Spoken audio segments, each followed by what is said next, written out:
बहुत समय पहले की बात है, किसी गांव में एक किसान रहता था। वह रोज भोर में उठकर दूर झरनों से स्वच्छ पानी लेने जाया करता था। इस काम के लिए वह अपने साथ दो बड़े घड़े ले जाता था, जिन्हें वो डंडे में बांधकर अपने कंधे पर दोनों लटका लेता था। उनमें से एक घड़ा कहीं से फूटा हुआ था और दूसरा एकदम सही था। इस वजह से रोज घर पहुंचते पहुंचते किसान के पास डेढ़ घड़ा पानी ही बच पाता था। ऐसा 2 सालों से चल रहा था। सही घड़े को इस बात का घमंड था कि वो पूरा का पूरा पानी घर पहुंचता है और उसके अंदर कोई कमी नहीं है। वहीं दूसरी तरफ फूटा घड़ा इस बात से शर्मिंदा रहता था कि वो आधा पानी ही घर तक पहुंचा पाता है और किसान की मेहनत बेकार चली जाती है। फूटा घड़ा ये सब सोचकर बहुत परेशान रहने लगा और एक दिन उसे रहा नहीं गया। उसने किसान से कहा, मैं खुद पर शर्मिंदा हूं और आपसे क्षमा मांगना चाहता हूं। क्यों? किसान ने पूछा, तुम किस बात से शर्मिंदा हो? शायद आप नहीं जानते, पर मैं एक जगह से फूटा हुआ हूं और पिछले 2 सालों से मुझे जितना पानी घर पहुंचाना चाहिए था बस उसका आधा ही पहुंचा पाया हूं। मेरे अंदर ये बहुत बड़ी कमी है और इस वजह से आपकी मेहनत बर्बाद होती रही है। फूटे घड़े ने दुखी होते हुए कहा।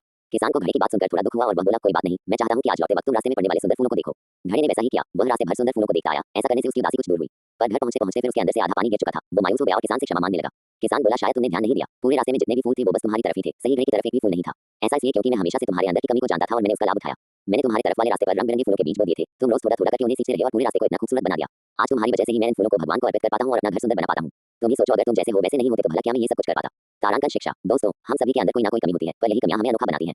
उस किसान की तरह हमें भी हर किसी को वो जैसा है वैसे ही स्वीकारना चाहिए और उसकी अच्छाई की तरफ ध्यान देना चाहिए।